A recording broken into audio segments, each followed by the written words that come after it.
Let's talk about the Democratic convention. So you won the ratings war in the last night. Hillary Clinton's speech. By millions, George, by millions. A couple right? million, it's true. 3. Hillary Clinton's speech, 22 direct mentions of your name, 78 references, very tough, including this one hit on your temperament. A man you can bait with a tweet is not a man we can trust with nuclear weapons. She quoted Jackie Kennedy, suggesting you're a little man moved by fear and pride. She's a very dishonest person. I have one of the great temperaments. I have a winning temperament. She has a bad temperament. She's weak. We need a strong temperament, and that's all it is. I have a strong temperament. But I know how to win. Polls do show some concern about this, that whether you can be trusted with the nuclear codes. Well, I think that's probably because Hillary, that's all they talk about is temperament. I think I have a great temperament. I beat 16 very talented people, and I've never done this before. You don't do that with a bad temperament. I'm leading her in the polls, as you probably have noticed. And I think I have a great temperament. I have a temperament where I know how to win. She doesn't know how to win. She's not a winner. She doesn't know how to win. Honestly, she lies a lot, and she should tell the truth. I honestly believe if she told the truth, because she made some reference to my campaigning, I've had a flawless campaign. You'll be writing books about this campaign, and yet she's criticizing my campaign.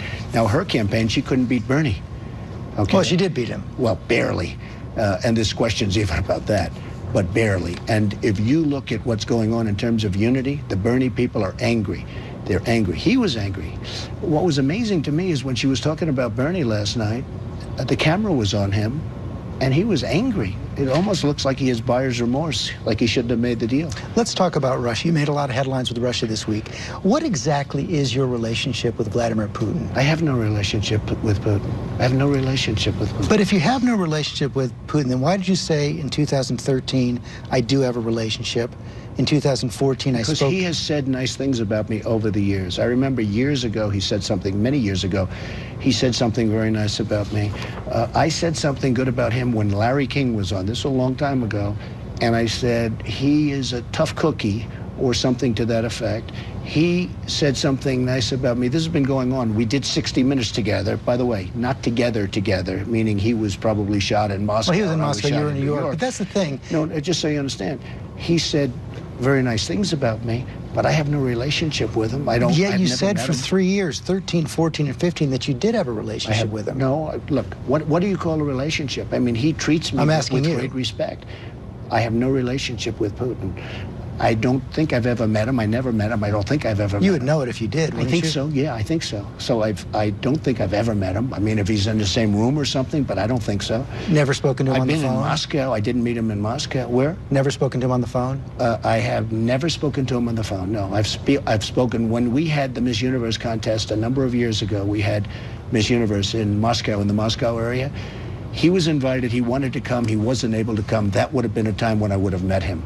But I just want to clear this up, because you did say on 3 different occasions you had a relationship with him. Now you say there is none. Well, I don't know what it means by having a relationship. I mean, he was saying very good things about me, but I don't have a relationship with him. I didn't meet him. I haven't spent time with him.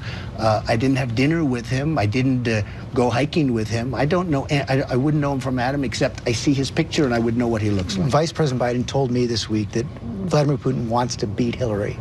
And Madeleine Albright said that your victory would be a gift to Putin. And what they're pointing to is things like your statements about conditioning our commitments to NATO allies, softening the GOP platform on Ukraine, even considering softening sanctions and recognizing Russian annexation of Crimea. They fear that that's going to hurt America and advance Russia's interests. They only fear one thing, losing the election.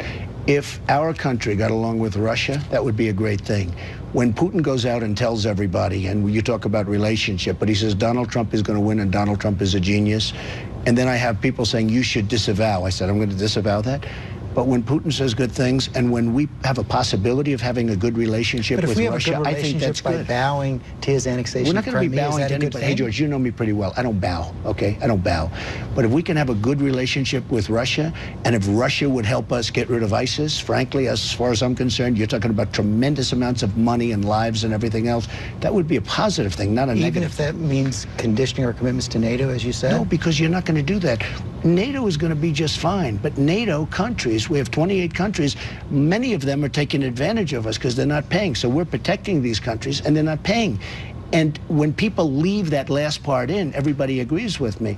I'm all in favor of NATO. I said NATO's obsolete. I was asked a question by one of your competitors, and I said NATO's obsolete because it's not taking care of terror. You understand that. And it turned out I was right. A lot of people gave me credit for that. Then, 3 months ago on the front page of the Wall Street Journal, they said NATO to develop a terror division.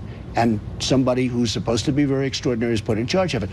That was all because of me. So I was right about that. I was also right about the fact that NATO, we're being taken advantage of by NATO countries. Totally advantage of. Why did you soften the GOP platform on Ukraine? I wasn't involved in that. Honestly, I was not involved. Yeah, I was not involved in that. I'd like to, I'd have to take a look at it, but I was not involved. Do you know what they did? They softened it, I heard, but I was not involved. They took away the part of the platform calling for provision of lethal weapons to Ukraine to defend themselves. Why is that a good idea? Look, you know, I have my own ideas. He's not going into Ukraine, okay? Just so you understand. He's not going to go into Ukraine. All right, you can mark it down, you can put it down, you can take it anywhere you want. Well, he's already there, isn't he? Okay, well, he's there in a certain way, but I'm not there. You have Obama there. And frankly, that whole part of the world is a mess under Obama, with all the strength that you're talking about and all of the power of NATO and all of this. In the meantime, he's going away. He takes Crimea. He's sort of, I mean... But you said you might recognize that. I'm going to take a look at it. But, you know, the people of Crimea, from what I've heard, would rather be with Russia than where they were. And you have to look at that also. Now, that was under, just so you understand, that was done under Obama's administration. And as far as Ukraine is concerned, it's a mess. And that's under the Obama's administration with his strong ties to NATO. So with all of these strong ties to NATO, Ukraine is a mess. Crimea has been taken. Don't blame Donald Trump for that. You've said you we'll do better, and yet we'll have a better relationship with Russia. And having a good relationship, maybe, and having a good relationship with Russia is a good thing, not a bad thing. You've said you have no investments in Russia, but do you owe any money to Russian individuals and institutions? No. None? The primary thing I did with Russia, I bought a house in Palm Beach at a bankruptcy. It was a bankrupt, you know, person. I bought it from the banks. I bought it for about $40 million. I sold it for $100 million to a Russian.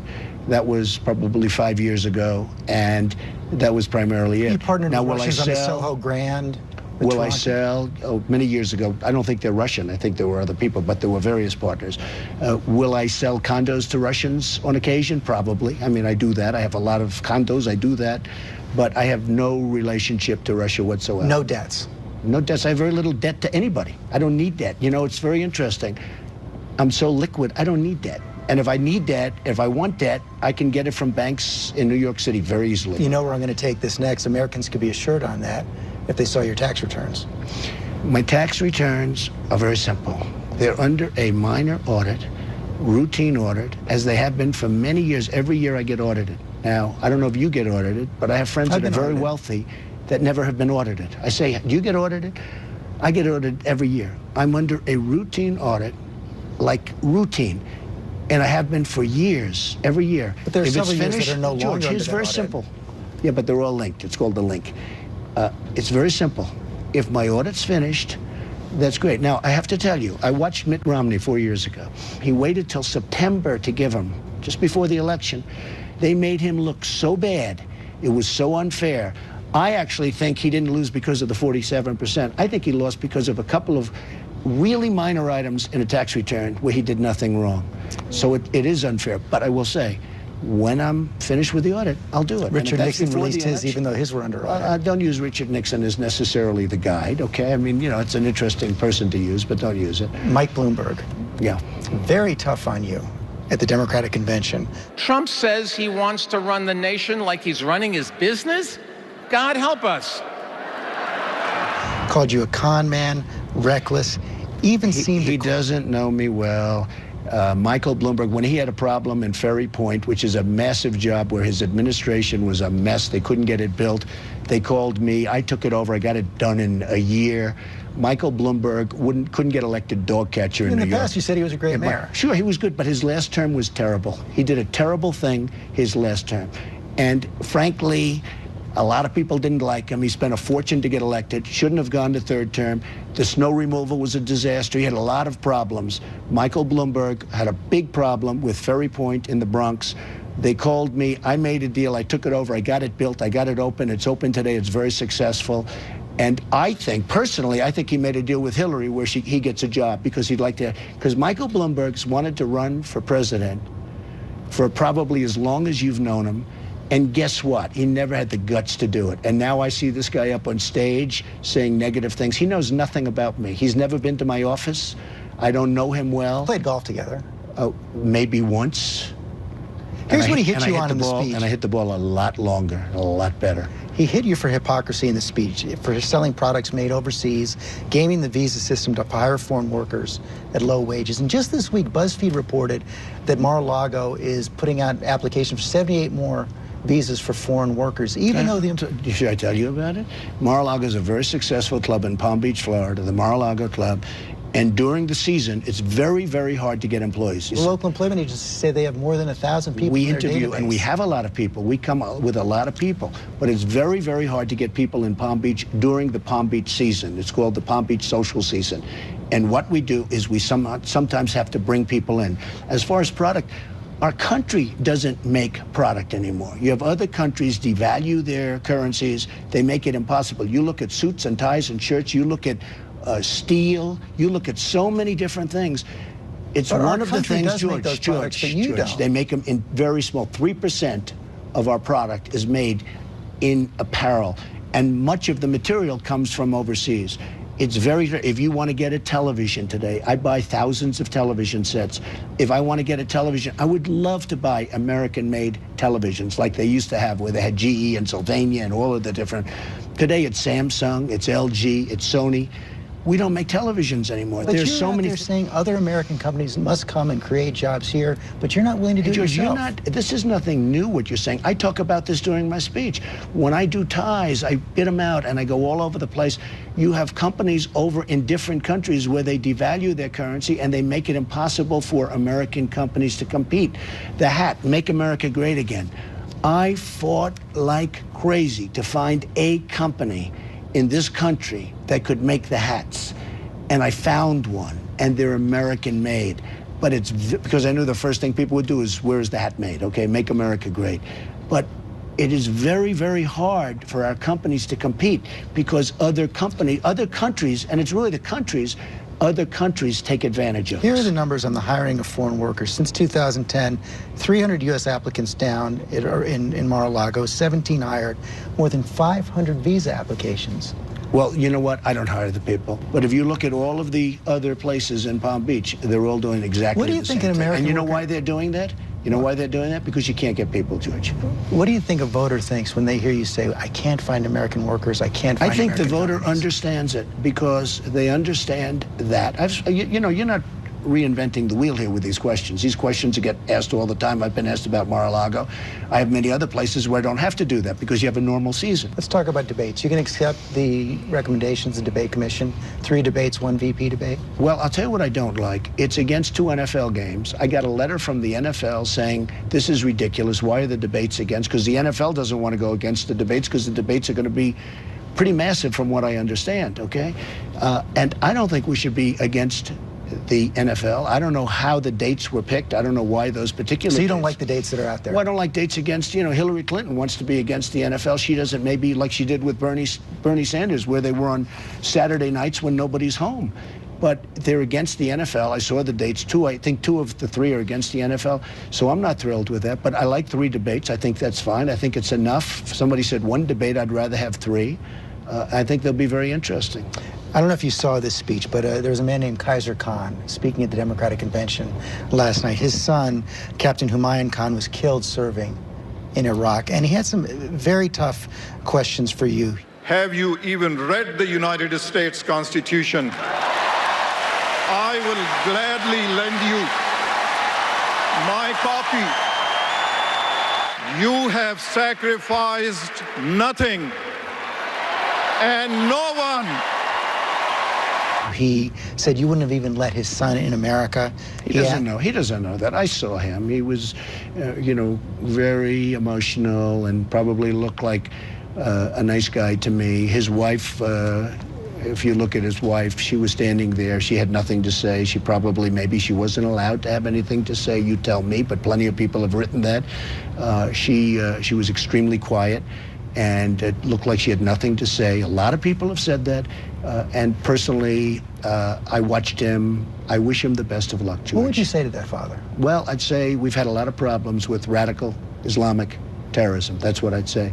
We have a lot of problems where you look at San Bernardino, you look at Orlando, you look at the World Trade Center, you look at so many different things. You look at what happened to the priest over the weekend in Paris, where his throat was cut, 85-year-old beloved Catholic priest. You look at what happened in Nice, France a couple of weeks ago. I'd say you got to take a look at that, because something's going on and it's not good. He said you have sacrificed nothing and no one. Well, that sounds, who wrote that? Did Hillary's script writers write it? Because everybody that went out there, we also had John Allen, who failed with ISIS. I mean, he was a general, General Allen. He went out and he's ranting and raving, and then I read a report. He was in there for a number of months and he failed with ISIS, and he's telling me, you know. You saw Hillary say last night, you don't know more than the generals. Well, I'll tell you, the generals aren't doing so well right now. Now, I have a feeling it may be Obama's fault, but if you look at ISIS, General MacArthur and General Patton, they're spinning in their graves. The generals certainly aren't doing very well right now, and General Allen, after I saw he was on ranting and raving about me, who we never met, I checked up. Guess what? They weren't so happy with him. He didn't beat ISIS. He didn't beat ISIS. He didn't do even well with ISIS. How would you answer that, Father? What sacrifice have you made for your country? I think I've made a lot of sacrifices. I work very, very hard. I've created thousands and thousands of jobs, tens of thousands of jobs, built great structures. I've had tremendous success. I think those I've are done a lot. sacrifices? Oh, sure, I think they're sacrifices. I think when I can employ thousands and thousands of people, take care of their education, take care of so many things, even in military. I mean, I was very responsible, along with a group of people, for getting the Vietnam Memorial built in downtown Manhattan, which to this day people thank me for. I raised, and I have raised, millions of dollars for the vets. I'm helping the vets a lot. I think my popularity with the vets is through the roof, far greater than hers. She's done nothing. All she's done is tell everybody that the vets are in good shape, they're fine, and they're not fine. People are waiting online for 7 days to see a doctor. She thinks it's fine. 100 days left. What's the number one thing you have to do? I think that I just want to continue to campaign the way I'm doing. I'm leaving here, I'm going to a speech. It's packed with thousands of people. They're making, in many cases, less money now, George, than they made 18 years ago. And they're working two jobs. They're working harder, they're older, and it's unfair. Our country's a mess, and that's why when she makes this speech, she doesn't talk about radical Islam. She doesn't talk about all of the problems that we have in this country, and even throughout the world. Many of the problems she caused. I mean, she created ISIS with her stupidity and her really lack of knowledge, with her bad judgment. You know, Bernie Sanders said something about Hillary Clinton that was very interesting. He said she had bad judgment. Great words. Bad judgment. You know what? She has bad judgment. She has no instinct. Final question. You worried at all that the Democratic Convention is going to bounce her ahead of you in the polls? I don't know. I mean, look, I had a very big bounce. In fact, I think you even said it was one of the biggest bounces in 20 years. It's been a long time since somebody had a bounce like that. Look, I think the Republican convention was great, or I wouldn't have had the bounce that I had. As you said, I had 3 million people more than she had on the final night. She had a Thursday, I had a Thursday. She had a speech, I had a speech. I had 3 million people more than she did. And they had a lot of people. There were a lot of people. I think I had 30 million, they had 27 million. I think we're going to do very well in this election. Mr. Trump, thanks for your time. Thank you very much. As we said, that was on Friday, and overnight the Trump campaign put